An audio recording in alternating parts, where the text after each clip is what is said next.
Tim, welcome to Watch One, and thanks for logging on. Today we're looking at the Rolex Oyster Perpetual Yacht-Master, reference 16623 in 18-karat yellow gold and stainless steel, 40 millimeters. This Rolex Yacht-Master is, like all the watches featured on our YouTube channel, actual inventory in stock and available for immediate purchase and delivery on our retail website, watchyouwant.com. And if you like getting the latest news, views, and reviews of luxury watches on a daily basis, please subscribe to our YouTube channel, Watch You Want Inc.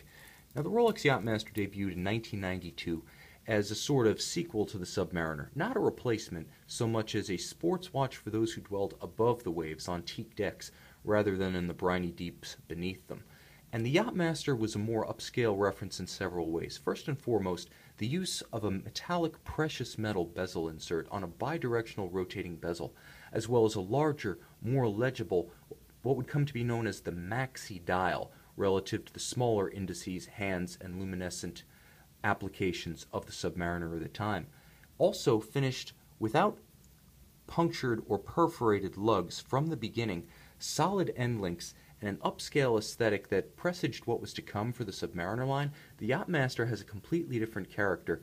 On my wrist, 6 1/3 inches, 16 centimeters in circumference, I'll say that it wears like a Submariner, but the look is completely unique. Now, if you're familiar with the 5-digit reference Submariners, you're going to be largely familiar with the Yacht-Master 2. The 40 millimeter case, in typical Rolex fashion, wears a little bit bigger than that, partly due to the almost cushion style height to width ratio, the broad crown guards, as well as the large integrated sports style Oyster 3-link bracelet. You can see that it really flares out a bit more than a typical 40. If you think of a 40 millimeter Vacheron ultra thin, this is a world removed from that, and that's just an example of how the nominal measurement of a watch can be a little bit deceptive in gauging how it looks and feels on the wrist. So think of the Yacht-Master in practical terms as maybe a bigger 40, maybe a 41-42. That's certainly how it feels on the wrist. The mass of the bracelet is impressive. The combination of gold and Rolex's high standard 904L steel gives it a good counterweight so that when the clasp is closed, the watch feels like it's nicely balanced, almost as if it has a keel. Yacht style, it doesn't want to topple or capsize due to the precious metal and the mass of that oyster case on the top.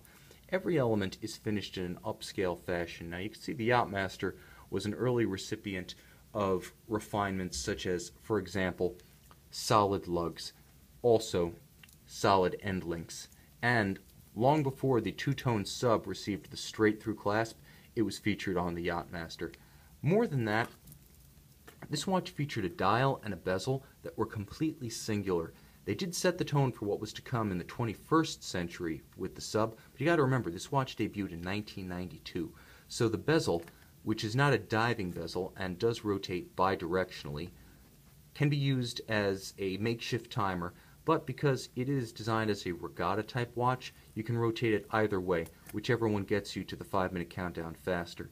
Moving inboard, you can see that the insert isn't a powdered or anodized aluminum, but it's actually a multi-textured, relieved precious metal soldered insert. So there's a distinction here in that the bezel is all gold, not just a gold bezel with a aluminum insert as you'd see on a two-tone sub. This is a very special treatment that remains exclusive to the Yacht-Master to this day, and it definitely increases the perceived luxury sheen of the watch. Definitely a little bit more upscale in material quality and presentation than the corresponding two-tone sub.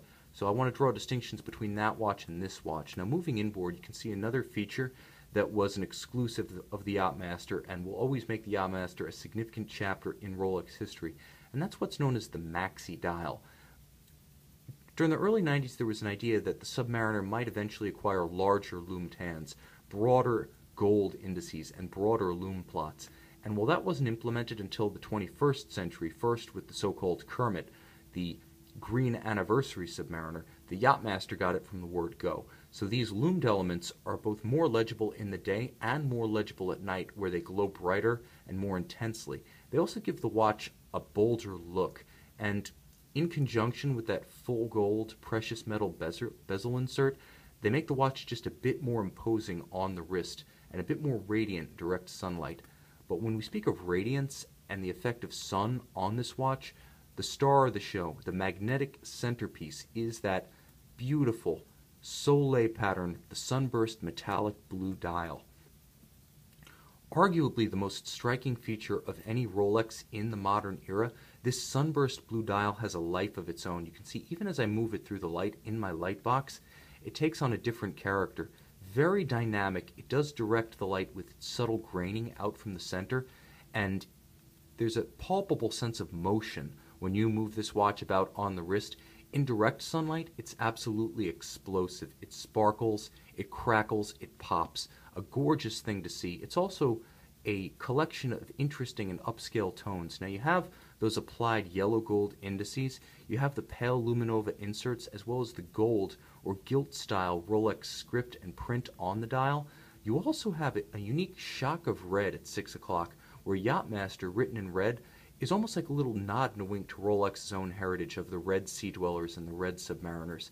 So it makes for a nice multi-tonal dial with an ample amount of color. You've got yellow, you've got red, you've got gold, you've got a pale white, all of it nicely balanced. A beautiful thing to see, and again, because of the maxi dial, you do have just a more expressive timepiece than a standard sub.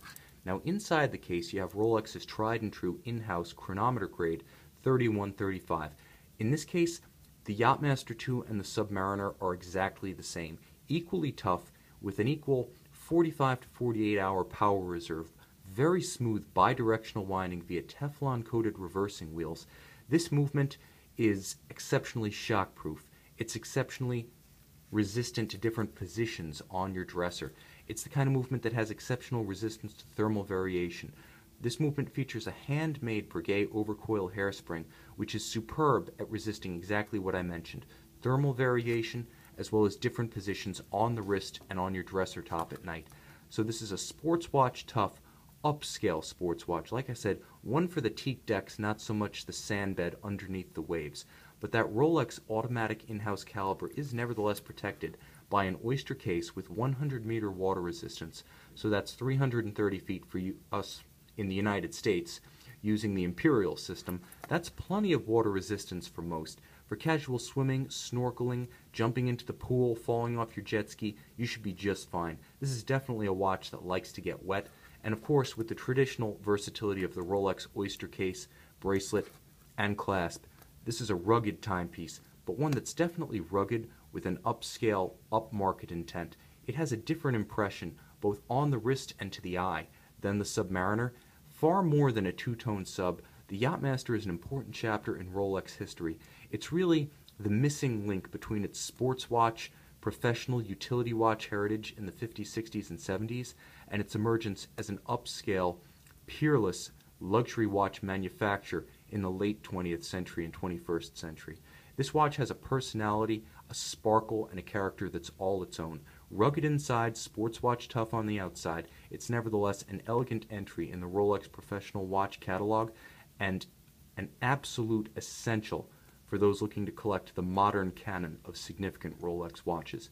And you can see this Rolex Yacht-Master 16623 on our website, watchyouwant.com.